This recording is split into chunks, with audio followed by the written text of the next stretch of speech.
Good morning, all students. Today we are going to study about sixth lesson, evolution.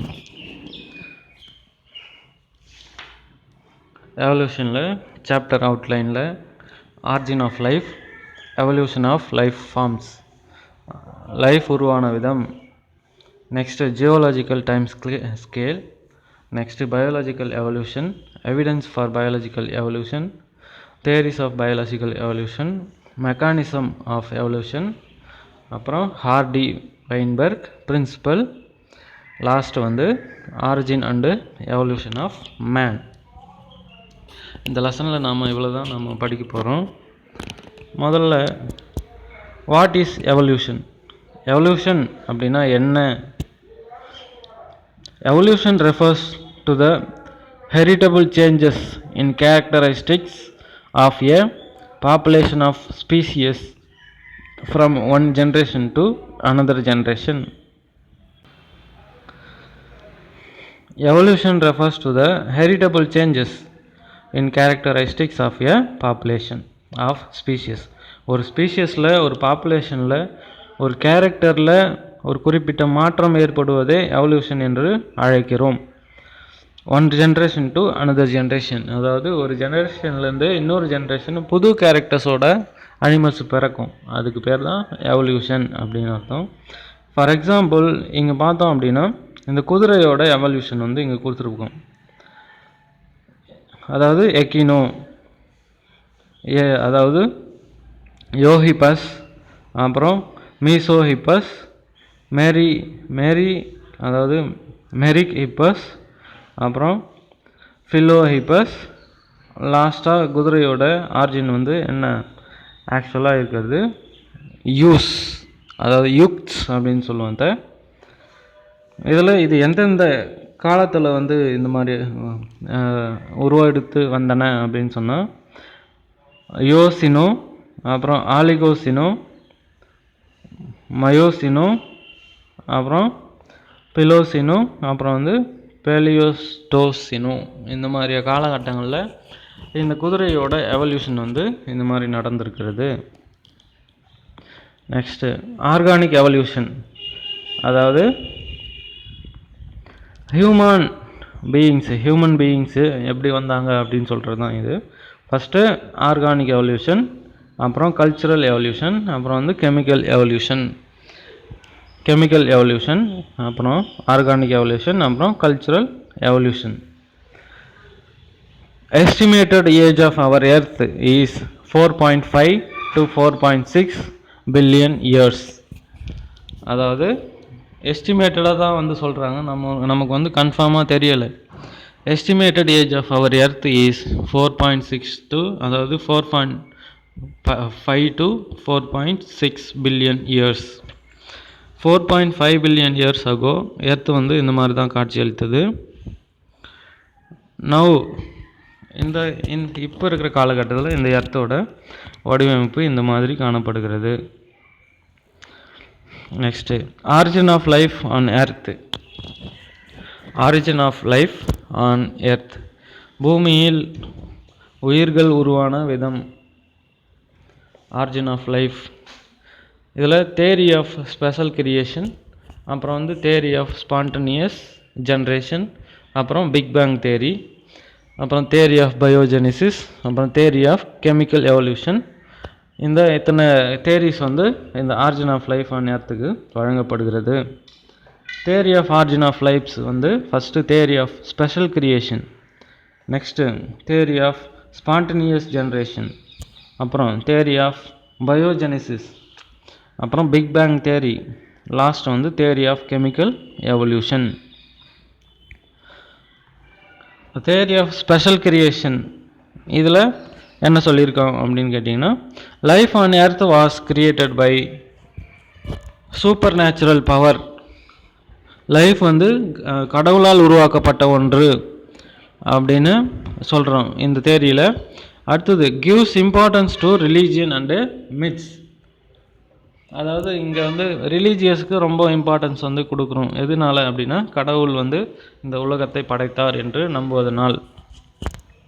அடுத்தது all the religions believe that God has created the whole universe. God தான் அந்த முழு உலகத்தையும் உருவாக்கினார் என்று இந்த religion எல்லாமே வந்து சொல்லுது. சரியா? ஒரு இந்துஸோ ஒரு கிறிஸ்டியனோ ஒரு முஸ்லீமோ எல்லாமே வந்து என்ன சொல்கிறாங்க அப்படின்னா, கடவுளால் படைக்கப்பட்ட இந்த உலகம், இந்த உலகத்தில் உள்ள அனிமல்ஸ் எல்லாமே வந்து கடவுளால் உருவாக்கப்பட்டது அப்படின்னு எல்லா ரிலீஜியஸுமே நம்புகிறாங்க. சரியா? இந்த டயக்ராமில் காட் ஜீசஸ் கொடுத்துருக்காங்க.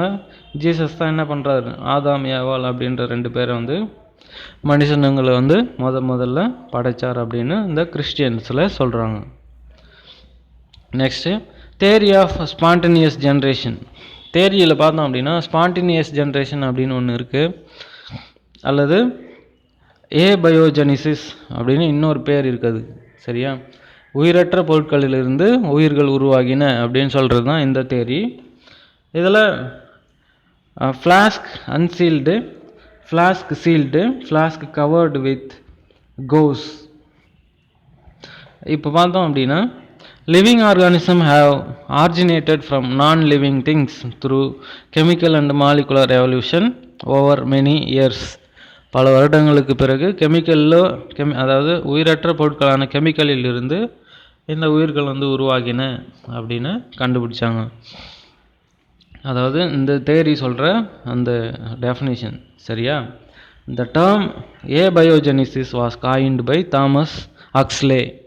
தாமஸ் ஹக்ஸ்லே அப்படின்றவர் தான் இந்த தேரியை வந்து சொன்னார், உயிரற்ற பொருட்களிலிருந்து உயிருள்ள பொருட்கள் வந்து உருவாகின அப்படின்னு. அவர் ஒரு டெஸ்ட் மூலமாக இதை சொன்னார். சரியா?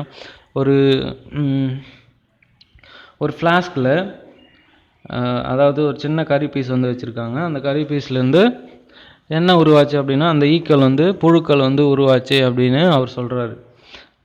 அதாவது ஒன்று சீல் பண்ண ஃப்ளாஸ்க்கு, இன்னொன்று சீல் பண்ணாத ஃப்ளாஸ்க்கு, இன்னொன்று பார்த்தோம் துணியால் கட்டப்பட்ட ஃப்ளாஸ்க்கு. இந்த 3 ஃப்ளாஸ்க் எக்ஸ்பெரிமெண்ட் மூலமாக இந்த தாமஸ் ஹக்ஸ்லே வந்து விளக்குறாரு. Next big bang theory. The whole universe was formed by a single huge explosion. இந்த உலகம் வந்து ஒரு மிகப்பெரிய வெடிப்பினால் உருவானது அப்படின்னு இந்த பிக் பேங் தேரி வந்து நமக்கு கூறுகிறது. சரியா? ஹியூஜ் எக்ஸ்ப்ளோஷன் அப்படின்னா மிகப்பெரிய அளவிலான வெடிப்பு. அடுத்தது தேரி ஆஃப் பயோஜெனிசிஸ். உயிருள்ள பொருட்களிலிருந்து உயிர்கள் உருவாகின அப்படின்னு சொல்கிறது தான் இந்த தேரி. இதில் life arises from pre existing life forms. ஏற்கனவே இருந்த உயிர்களினால் இந்த உயிர்கள் வந்து உருவாகின அப்படின்னு இந்த தேரியில் சொல்கிறாங்க. It is against the theory of spontaneous generation. ஏன்னா உயிரற்ற பொருட்களிலிருந்து உயிருள்ள பொருட்கள் உருவாகின அப்படின்னு சொல்கிறதுனால இதுக்கு நேர் எதிராக இந்த ஸ்பான்டனியஸ் ஜென்ரேஷன் வந்து விளங்குகிறது இந்த பயோஜெனிசிஸ்க்கு எதிராக. அடுத்தது the term biogenesis was coined by Henry Bastian. Scientist name வந்து ஹென்ரி பேஸ்டைன். அவர் சொல்கிறாங்க, அவர் ஒரு எக்ஸ்பெரிமெண்ட் மூலமாக இதை விளக்குறாரு.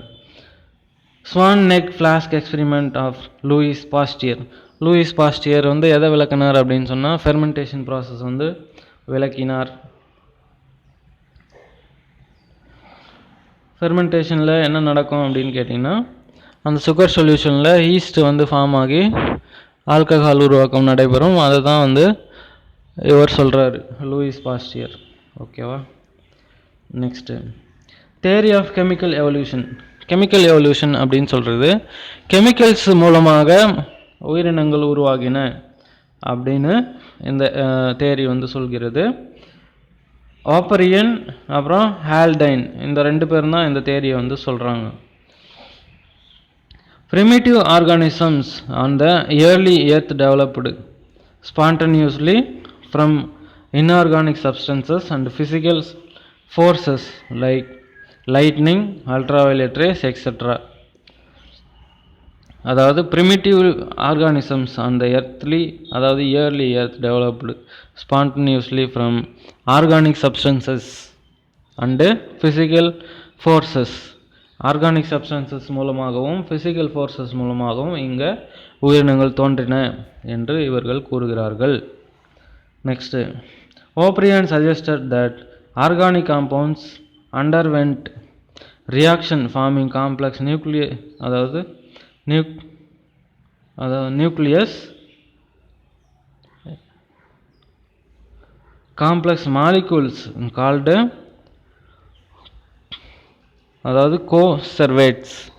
கோசர்வேட்ஸ் அப்படின்னு அவர் அந்த பொருட்களுக்கு பெயர் வைக்கிறார். அந்த உயிருள்ள மாலிகுல்ஸ் காணப்படுவது அந்த கெமிக்கல்ஸை யூஸ் பண்ணி இந்த மாலிகுல்ஸ் வளர்கிறது என்று இந்த ஓப்ரியன் சொல்கிறாரு. செகண்ட், ஹால்டைன் அவர் என்ன சொல்கிறார் அப்படின்னு பார்க்கலாம். ஹால்டைன் proposed that the primordial sea served as the chemical lab powered by solar energy and he called it as a prebiotic soup அப்படின்னு அவர் சொல்கிறார். இந்த சூரிய ஒளி மூலமாக கடலில் உயிரினங்கள் அந்த சூரிய ஒளியை பயன்படுத்தி கடலில் உயிரினங்கள் தோன்றின என்று இந்த ஹால்டைன் அப்படின்னு ஒருத்தர் சொல்கிறார். சரியா? நெக்ஸ்ட், இந்த geological time scale. Geological time scale அப்படின்னு சொல்கிறது பீரியட். ஒரு வருஷத்துக்கும் ஒரு குறிப்பிட்ட பீரியட் பேர் வச்சுருப்பாங்க, உலகம் உருவானதுலேருந்து இன்னைக்கு வரைக்கும். சரியா? அதான் இந்த ஜியோலாஜிக்கல் டைம் ஸ்கேல் அப்படின்னு சொல்கிறது. கேம்பிரியன் பீரியட், அது ஏஜ் ஆஃப் இன்வெர்டபிரேட்ஸ் ஆர்ஜினேட் ஆகி டெவலப் ஆகி நல்ல ஆட்சி செலுத்திய காலம் எது அப்படின்னு கேட்டிங்கன்னா கேம்பிரியன் பீரியட். செகண்டு, டிவோனியன் பீரியடில் ஏஜ் ஆஃப் ஃபிஷ்ஷஸ், மீன்கள் உருவாகி அதோட ஆதிக்கத்தை செலுத்தின அப்படின்னு டிவோனியன் பீரியடில் நாம் தெரிஞ்சுக்கலாம். Third Mesozoic era. Mesozoic era அப்படின்னு சொல்கிறது கோல்டன் ஏஜ் ஆஃப் ரெப்டைல்ஸுக்கான ஒரு காலம் எது அப்படின்னு கேட்டிங்கன்னா இந்த மீசோசோயிக் எரா அப்படின்னு சொல்லுவோம். இந்த டைனோசர்களின் ஆட்சி காலம் இந்த மீசோசோயிக் எராவில் தான் இருந்தது அப்படின்னு நாம் சொல்கிறோம். அடுத்தது சீனோசோயிக் எரா, ஏஜ் ஆஃப் மேமல்ஸ், பாலூட்டிகளின் ஒரு காலமாக இந்த சீனோசோயிக் எரா விளங்கியது. லாஸ்ட்டாக பாலிஸ்டோசின், பாலிஸ்டோசைன், ஏஜ் ஆஃப் ஹியூமன் பீயிங்ஸ். இந்த பாலிஸ்டோசினில் மனிதர்களுடைய ஆதிக்கம் இங்கே எல்லா அனிமல்ஸ் மேலேயும் அதிகமாக இருந்தது அப்படின்னு இந்த காலத்தில் குறிப்பிடுறாங்க. சரியா? இந்த லெஃப்ட் சைடில் இருக்கிற அந்த டயக்ராமில் பார்த்தீங்க அப்படின்னா தெரியும் நமக்கு ப்ரீ கேம்பிரியன் பீரியட், அப்புறம் கேம்பிரியன் பீரியட், ஆர்டோவிசியன் பீரியட், அப்புறம் சைலூரியன் பீரியட், டிவோனியன் பீரியட், அப்புறம் கம்போனிஃபெரஸ்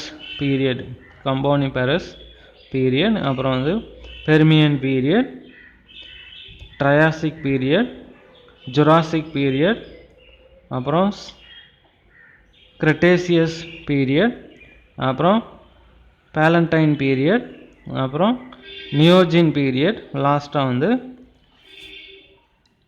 குவாட்டர்னரி பீரியட் அப்படின்னு எல்லாத்துக்கும் ஒரு பீரியட் பிரித்து நமக்கு பேர் சூட்டி வச்சு நம்ம என்ன பண்ணுறோம், அந்த பீரியட் வைஸாக அந்த அனிமல்ஸை அரேஞ்ச் பண்ணி நம்ம கிளாசிஃபிகேஷனில் கொண்டு வரோம். அடுத்தது Urey Miller's experiment. Urey Miller அப்படின்ற ஒரு சயின்டிஸ்ட்டு, அவர் ஒரு எக்ஸ்பெரிமெண்ட் மூலமாக இந்த எவல்யூஷனை விளக்குறார். Urey Miller's experiment paved way for understanding the possible synthesis of organic compounds that led to the appearance of living organisms in the primitive earth. இவரோட அந்த எக்ஸ்பெரிமெண்ட் மூலமாக அவர் என்ன பண்ணுறாரு அப்படின்னா, ஏற்கனவே உயிர்கள் இருந்தது, அந்த உயிர்கள் மூலமாக புதிய உயிர்கள் தோன்றின அப்படின்னு இந்த யூரி மில்லர்ஸ் எக்ஸ்பெரிமெண்ட் விளக்குகிறது. இதில் தண்ணியை கொதிக்க வச்சு சாம்பிள் ஃபார் கெமிக்கல் அனலைசிஸ், அப்புறம் குளோன்டு வாட்டர் கண்டெய்னிங் ஆர்கானிக் காம்பவுண்ட்ஸ், அதை கூல் பண்ணுறாங்க. அந்த நீராவியை கூல் பண்ணி மறுபடியும் அது தண்ணியாக விழுகிறது. இப்போ பாருங்கள், வாட்டர் வேப்பர் எலக்ட்ரோட்ஸ் மூலமாக கூல் செய்யப்படுகிறது. அப்புறம் கண்டென்சர் மூலமாக குளிர வைக்கப்படுகிறது. அப்புறம் cold water containing organic compounds, அந்த குளிர்ந்த நீரில் ஆர்கானிக் காம்பவுண்ட்ஸ் இருக்கிறத நம்மளால் கண்டுபிடிக்க முடிகிறது. அப்புறம் evidence for biological evolution. Next topic நமக்கு பயாலஜிக்கல் எவல்யூஷன் அதுக்கான எவிடன்ஸ் சொல்கிறது தான் இந்தந்த காரணங்களுக்காக நாம் உயிரினங்கள் படிப்படியான ஒரு தோற்றத்தை பரிணாமத்தை அடைந்தன அப்படின்னு நம்ம தெரிந்து கொள்ள முடியும். இதில் palaeontological evidence. First palaeontological evidence அப்படின்னு சொன்னால் study of prehistoric life through fossils.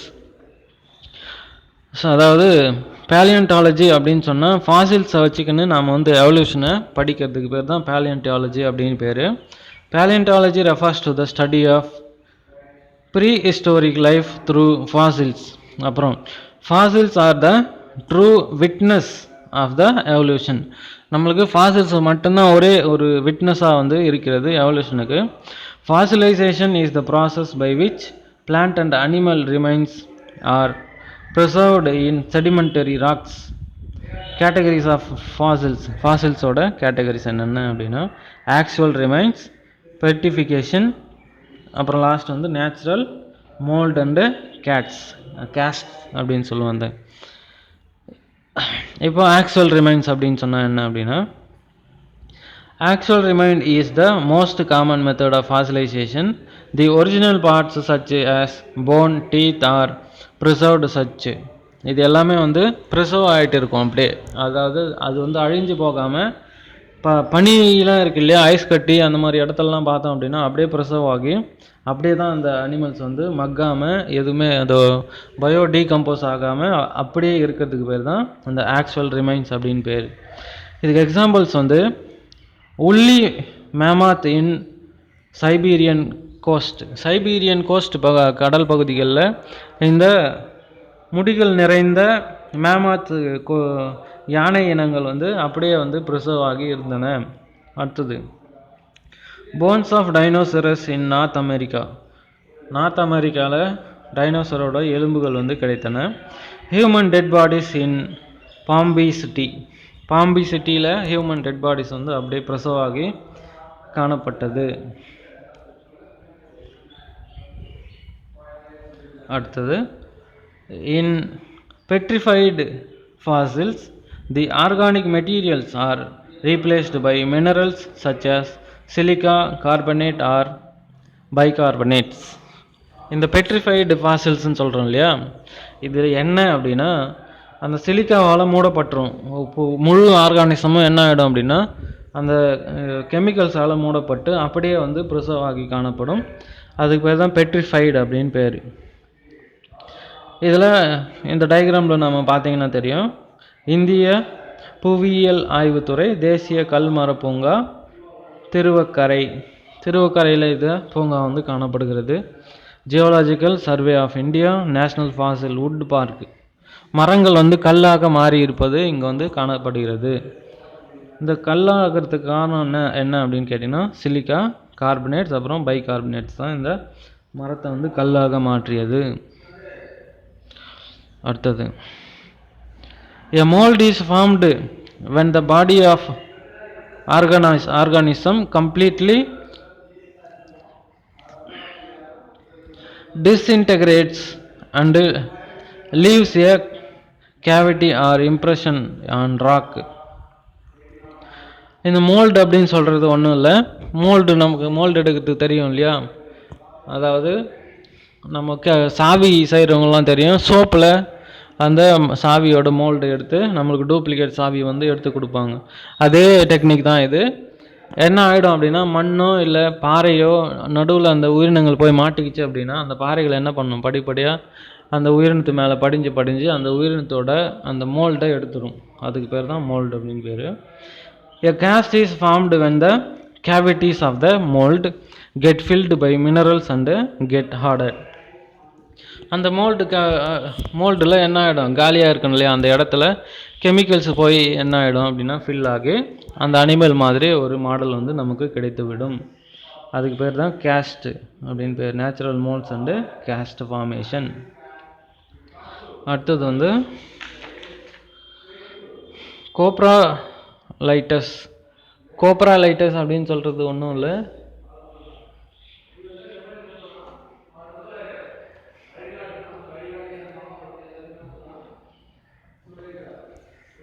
கோப்ராலைட்டஸ் அப்படின்னு சொல்கிறது are the hard and faecal matter commonly called as fossilised dung. அந்த கவு டங்க்கு அந்த மாதிரி டங்க்ஸ் எல்லாம் ஃபாசிலைசேஷன் ஆகிறதுக்கு பேர் தான் வந்து கோப்ராலைட்டஸ் அப்படின்னு பேர். ஃபேஸஸ், அனிமல் ஃபேஸஸ் அப்படின்னு சொல்லுவோம் இல்லையா, விலங்கின கழிவுகள், அதான் வந்து ஃபாசிலாக மாறுறதுக்கு பேர் கோப்ராலைட்ஸ் அப்படின்னு பேர். Analysing the coprolites helps to understand the diet of the prehistoric animals. அதோட இதை வந்து ஆராய்ச்சி பண்ணுறதுனால நமக்கு என்ன தெரிய வரும் அப்படின்னா, அந்த அனிமல்ஸ் என்னென்ன சாப்பிட்ருக்கு அப்படின்னு நம்ம வந்து கண்டுபிடிக்கலாம். அடுத்தது evidence from comparative anatomy. Evidence from comparative anatomy அப்படின்னு சொல்கிறது, ஒரு அனிமல்ஸை, குறிப்பிட்ட அனிமல்ஸை கம்பேர் பண்ணி நம்ம வந்து எவல்யூஷனுக்கு வந்து யூஸ் பண்ணிக்கிறது. சரியா? இதில் similarities in structure between organisms are considered as indicators of relationship. The relationship can be studied under the following categories. First category, homologous organs. Homologous organs அப்படின்னா ஒரே மாதிரியான இரண்டு உறுப்புகள் காணப்படுதல். Analogous organs, இரண்டு வெவ்வேறு வகையான ஆர்கன்கள் வந்து காணப்படுதல். Vestigial organs. வெஸ்டிஜியல் ஆர்கன்ஸ் அப்படின்னு சொன்னால் அந்த ஆர்கன் இருக்கும், ஆனால் அந்த ஆர்கன் வந்து செயல்படாமல் இருக்கும். அடுத்தது கனெக்டிங் லிங்க்ஸ். அப்புறம் atavistic organisms. Atavistic organisms. First, homologous organs. Structures which are similar in origin and perform different functions. இது என்ன பண்ணும், ரெண்டு கை இருக்கு இல்லையா நமக்கு, இது ரெண்டுமே ஹோமோலோகஸ் ஆர்கன் அப்படின்னு பேர். Human, dog, horse, bat, bird, seal, இது எல்லாத்துக்குமான முன்னங்கைகள். இப்போ கலர் டிஃப்ரென்சியேஷனில் நமக்கு பார்ட்ஸ் இங்கே கொடுத்துருக்காங்க ரைட் சைடில். ரெட் கலராக இருக்கிறது வந்து ஸ்கேப்புலா, ப்ரௌன் கலரில் இருக்கிறது ஹியூமரஸ், எல்லோ கலரில் இருக்கிறது ரேடியஸ். அடுத்தது க்ரீன் கலரில் இருக்கிறது அல்னா, வாட்டர் கலரில் இருக்கிறது கார்பல், ப்ளூ கலரில் இருக்கிறது மெட்டாகார்பல்ஸ், அப்புறம் வயலட் கலரில் இருக்கிறது ஃபேலஞ்சஸ். சரியா? ஃபேலஞ்சஸ் அப்படின்னா விரல் எலும்புகள் அப்படின்னு அர்த்தம்.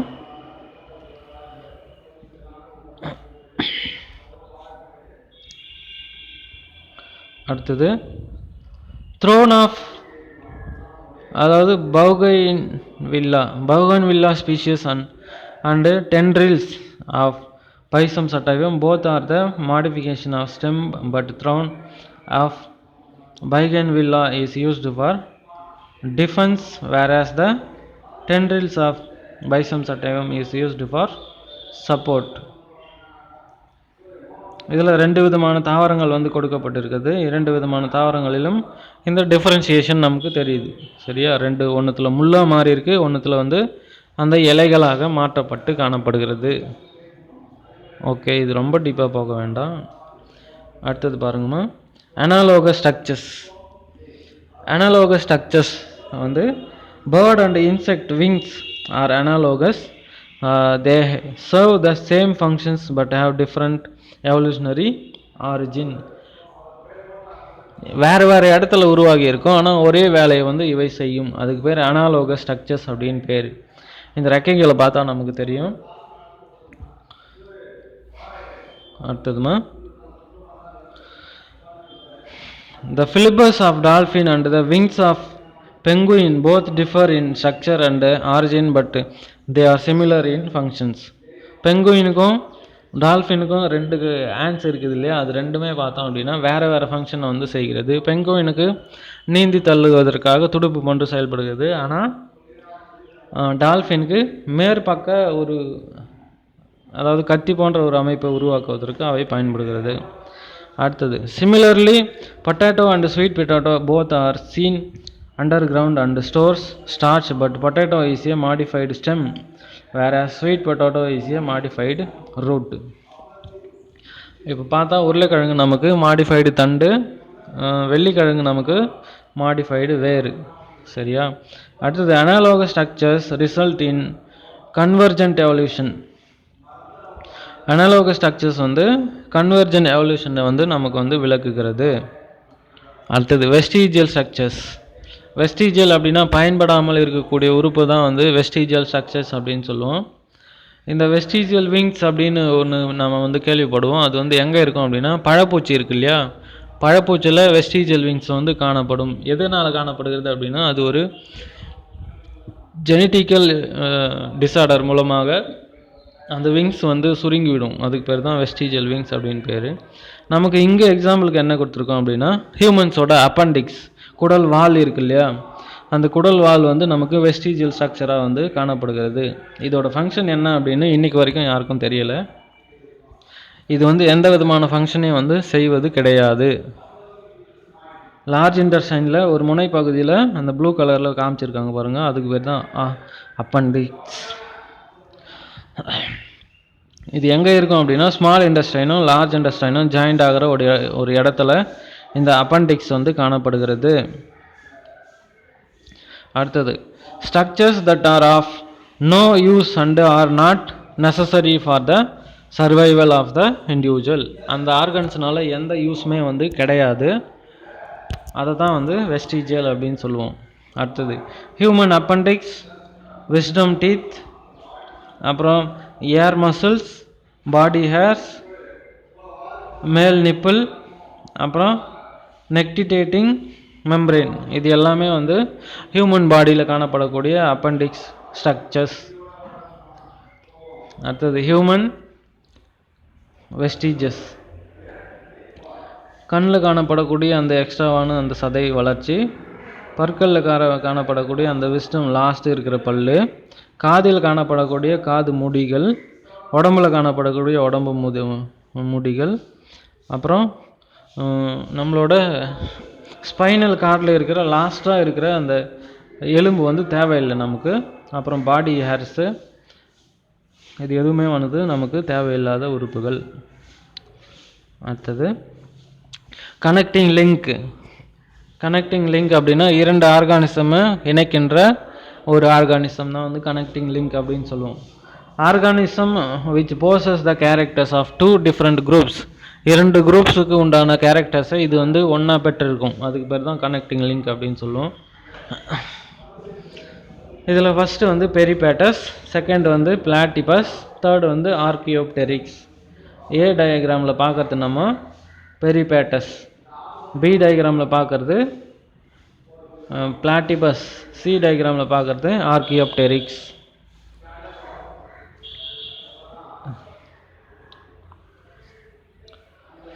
இது ஏ டயக்ராமில் எதுக்கு லிங்க் அப்படின்னு சொன்னால் அந்த மொலுஸ்காவுக்கும் கிரஸ்டேஷியனுக்கும், அதாவது மொலுஸ்காவுக்கும் எக்கினோடெர்மெண்ட் ஆகும், மொலுஸ்காவுக்கும் ஆர்த்தோபாடுக்கும் இது ஒரு கனெக்டிங் லிங்காக இந்த பெரிபேட்டஸ் வந்து விளங்குகிறது. செகண்ட் பிளாட்டிபஸ் வந்து பாலூட்டிகளுக்கும் ஊர்வனவற்றிற்கும் இடைப்பட்ட ஒரு அமைப்பை இந்த பிளாட்டிபஸ் வந்து காண்பிக்கிறது. அப்புறம் ஆர்கியோப்டெரிக்ஸ் வந்து ரெப்டைல்ஸுக்கும் பேர்ட்ஸுக்கும் இடையிலான கனெக்டிங் லிங்காக வந்து விளங்குகிறது. அடுத்தது atavistic organs, sudden appearance of vestigial organs in highly evolved organism that is represents of ancestral traits after being lost through evolutionary changes in previous generations. இந்த குழந்தைக்கு பார்த்தோம் அப்படின்னா ஒரு வால் போன்ற ஒரு அமைப்பு வந்து காணப்படுகிறது.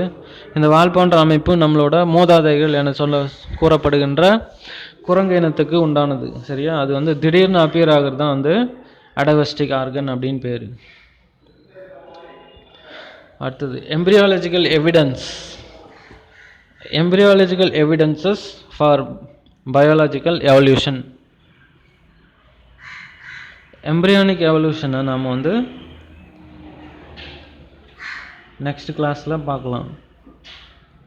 சரியா? இதில் அடவஸ்டிக் ஆர்கன்ஸில் sudden appearance of vestigial organ in highly evolved organism, that is represents of ancestral traits after being lost through evolutionary changes in previous generations. அடுத்ததுமா எம்ப்ரியாலிக்கல் எவிடன்சஸ் நமக்கு இருக்குது. அது கொஞ்சம் பெருசாக இருக்கிறதுனால நம்ம நெக்ஸ்ட் வீடியோவில் அதை பார்க்கலாம்.